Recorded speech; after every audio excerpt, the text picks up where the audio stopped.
All the best for your exam. तो अच्छे से करें, घबराएं नहीं और पूरा स्ट्रेस फ्री रह के एग्ज़ाम करें। Hello everyone, welcome back to Sakshi love की दुनिया। कैसे हो आप सब? उम्मीद करती हूँ आप सब अच्छे होंगे।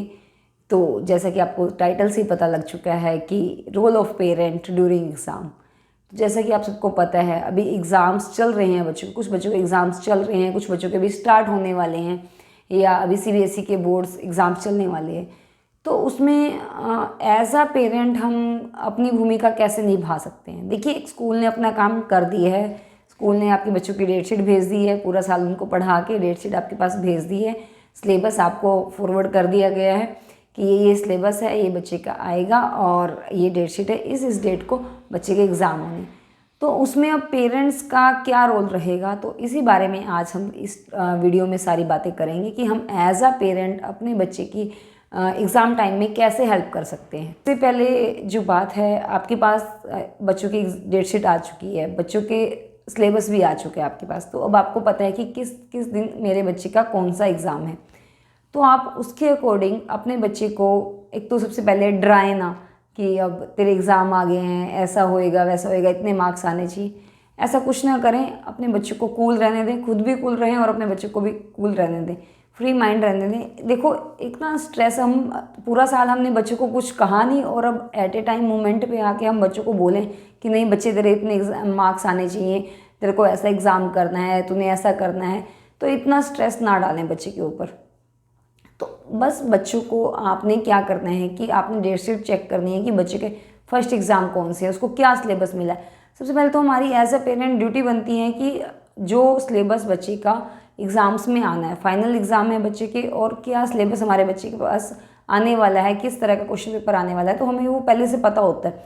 तो आप सबसे पहले ये कंफर्म करें कि हमारे बच्चे को जो डायरी पे उसका सिलेबस आया हुआ है या उसको सिलेबस मिला हुआ है, जो वो हमारे बच्चे का कंप्लीट है कि नहीं है, या वो चेक है कि नहीं है। आपकी एज अ पेरेंट ड्यूटी ये बनती है। तो आप सबसे पहले बच्चे का सिलेबस चेक करें, क्योंकि अभी आपके पास टाइम है। अगर जिनके एग्ज़ाम आने वाले हैं तो आपके पास टाइम है कि हम अपने बच्चे का वो सिलेबस कवर करवा दें। अगर नहीं हुआ है तो अगर उसको कुछ भी उसमें से डिफ़िकल्ट लग रहा है तो हम टीचर से जाके बात करें कि मैम इसको ये वाला टॉपिक थोड़ा डिफ़िकल्ट लग रहा है, इसको थोड़ा इजी वे में आप समझा दीजिए। या हमारे पास सबसे बड़ी आज तो टेक्नोलॉजी है, नेट है, आपको कुछ भी समझ नहीं आ रहा तो आप गूगल पे डालोगे, आपको वो हिंदी में ट्रांसलेट करके दिखा देगा। अगर हिंदी है तो उसको इंग्लिश में ट्रांसलेट करके दिखा देगा। तो हमारी गूगल से भी हेल्प हो सकती है। अगर आप टीचर के पास जाने में थोड़ा सा हेजिटेट करते हो तो आपकी गूगल भी हेल्प कर सकता है। तो सबसे पहले आप अपने बच्चों का पूरा सिलेबस चेक करें कि हमारे बच्चे ने सिलेबस किया हुआ है कि नहीं किया हुआ है, कौन सा टॉपिक क्या आने वाला है, कि हमारा बच्चा इस टॉपिक में डिफ़िकल्ट है थोड़ा सा। उन टॉपिक्स को आप अलग से साइड में लिख लें कि हमारे बच्चे को ये चीज़ें नहीं आती हैं। तो उसके अकॉर्डिंग उसका टाइम डिसाइड कर दें कि बच्चे आपने इस टाइम में ये वाला टॉपिक कवर कर लेना है। और कवर ऐसे नहीं करवाना कि हम बच्चे को काम दे दिया और हम दूर जाके बैठ गए, हम अपना फ़ोन चला रहे हैं और अब बच्चा हमारा काम कर रहा है। ऐसे नहीं करना। अगर आप बच्चे को पढ़ा रहे हो तो पूरे दिल से पढ़ाएं कि हाँ, हमारे बच्चे के साथ हमारे भी एग्ज़ाम है। देखो, होता ये है कि हमें सिरदर्दी तो रहती है कि हमारे बच्चे के एग्ज़ाम है, लेकिन हम टेंशन नहीं लेते वो वाली। जो बच्चा टेंशन ले रहा है ना कि हमारे बच्चे के एग्ज़ाम है, वो वाली बच्चे भी टेंशन लें और एज अ पेरेंट आप भी उस चीज़ को लें कि हाँ, हमारे बच्चे के एग्ज़ाम है और 10 डेज़ हमारे बच्चे को ही डेडिकेट करने हैं। हमने ये 10 डेज़ अपने बच्चे को दें और 10 डेज़ में आपका बच्चा काफ़ी अच्छा रिजल्ट लेके आ सकता है। अगर उसने पूरा साल कुछ नहीं किया, अगर इन आप थोड़े से दिनों में भी उसकी तैयारी अच्छे से करवा लेंगे तो आपका बच्चा डेफिनेटली अच्छे मार्क्स से पास होगा। और देखिए, मार्क्स हमारे लिए इतना मैटर नहीं करते। कई बार ये होता है कि पेरेंट ना बर्डन डाल देते हैं बच्चों के ऊपर, नहीं तेरे 90% मार्क्स आने चाहिए, 95% मार्क्स आने चाहिए। इतना बर्डन ना डालने बच्चे के ऊपर। बच्चों को सबसे ज़्यादा ज़रूरी होता है कि उसको समझ क्या आ रहा है। अगर बच्चे को एक बार समझ आ गया, टॉपिक जो क्लियर हो गया, उसके सिलेबस में जो टॉपिक्स हैं वो अगर वो क्लियर हो गए तो हमारे बच्चा मार्क्स कम भी ले आए तो वो चलेगा, अगर उसको समझ होगा तो।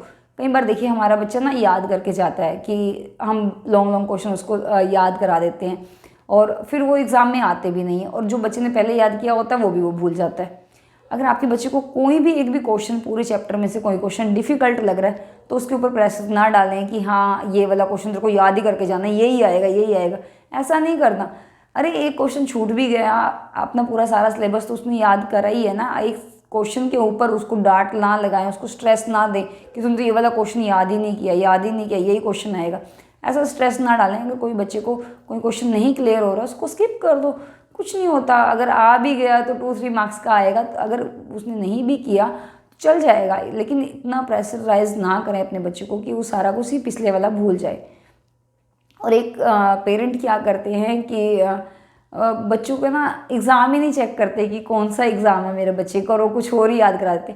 सबसे पहले तो ना आप जो आपके पास डेट शीट आई है उसको मैच करें कि हाँ हमारे बच्चे ने सही से लिखा है कि नहीं लिखा है, कौन सा एग्ज़ाम है। तो उसके अकॉर्डिंग ही बच्चों की एग्ज़ाम्स की तैयारी करवाएं आप।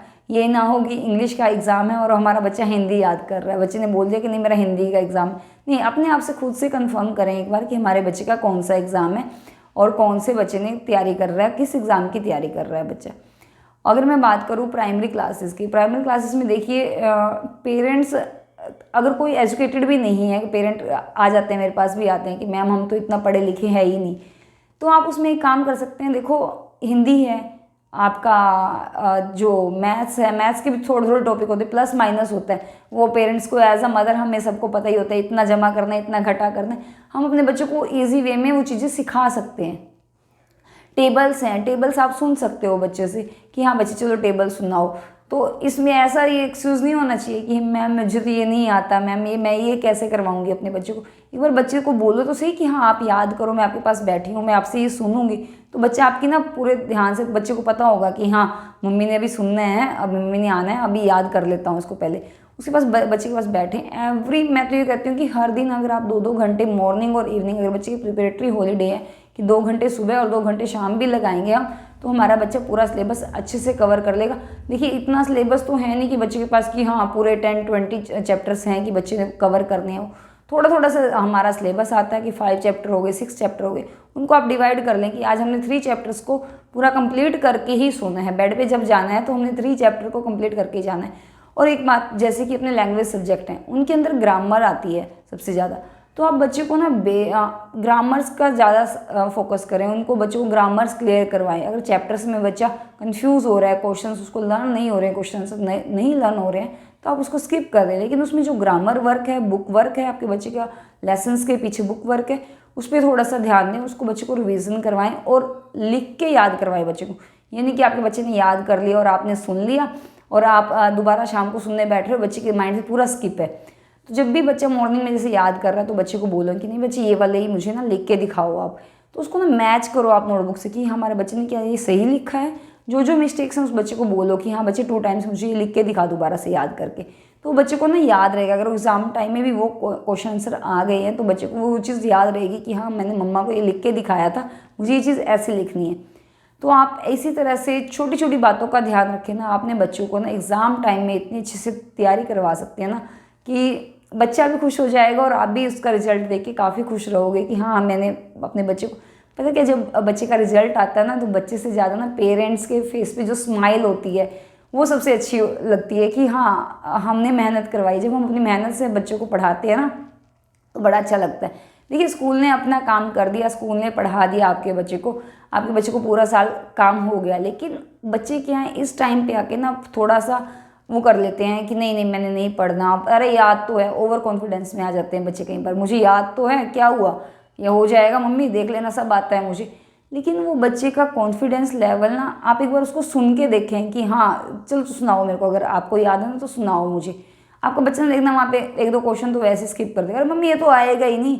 लेकिन अपने बच्चे को थोड़ा सा, चलो बच्चे आपको पूरा नहीं सुनाना है, मेरे को 2 लाइन तो सुनाओ, इसकी लिख के दिखाओ, या ऐसा आप कर सकते हो। तो बच्चों को ओवर कॉन्फिडेंस भी ना रहने दें कि हाँ मुझे तो आता है, मुझे तो आता है, मैं कर लूँगा, ये सब चीज़ें ना उसके साथ करें। जो सिलेबस है उसको बोलो कि हाँ मुझे लिख के दिखाओ, 1-1, 2-2 टॉपिक उसको दो। अगर मैथ्स है, मैथ्स के सम उसको सोल्व करवा के दिखवाओ। अगर हिंदी है, हिंदी के ग्रामर वर्क है, इंग्लिश का ग्रामर वर्क है, उसको ऐसे ही उसको सुन के या लिख के उसको बोलो कि हमें लिख के दिखाओ, उसको टेस्ट दो। अभी देखो 1-2 छुट्टी रहती है हमारे एग्ज़ाम्स के टाइम में, प्रिपरेटरी हॉलीडे होता ही है, तो आप उस टाइम में उसको याद करा सकते हो बच्चे को, बड़े अच्छे से आपके बच्चा तैयारी कर सकते हैं। तो आज की वीडियो के लिए इतना ही। अगर आपको कुछ भी क्वेश्चन पूछना है एग्ज़ाम से रिगार्डिंग, एग्ज़ाम के रिगार्डिंग या अपने बच्चे के रिगार्डिंग, तो आप कोई भी क्वेश्चन है आपका, आप कमेंट सेक्शन में कमेंट छोड़ सकते हो, मैं आपका तुरंत उसका रिप्लाई कर दूँगी या नेक्स्ट वीडियो में रिप्लाई कर दूँगी। लेकिन बस इन छोटी छोटी बातों का ध्यान रखें कि हमारा बच्चा क्या पढ़ रहा है और क्या सिलेबस है, क्या बच्चे का कौन सा एग्ज़ाम है, उसकी थोड़ी सी हेडेक हम एज अ पेरेंट हम भी लें। तो इसी के लिए, इसी के साथ मैं अपनी वाणी को विराम देती हूँ और उम्मीद करती हूँ कि आपका बच्चा और आप दोनों स्ट्रेस फ्री रह के इन एग्ज़ाम्स को क्लियर करवाएं, बच्चे से एग्ज़ाम क्लियर करवाएं। तो all the student, all the best for your exam. तो अच्छे से करें, घबराएं नहीं और पूरा स्ट्रेस फ्री रह के एग्ज़ाम करें। कोई भी प्रॉब्लम है तो आप स्कूल में टीचर से बात करें, कुछ भी करें, या मदर फादर से करें, या गूगल की हेल्प लें आजकल तो जो भी है। तो इसी के साथ बाय बाय और मिलते हैं अब नेक्स्ट वीडियो में। जब तक के लिए बाय बाय, टेक केयर।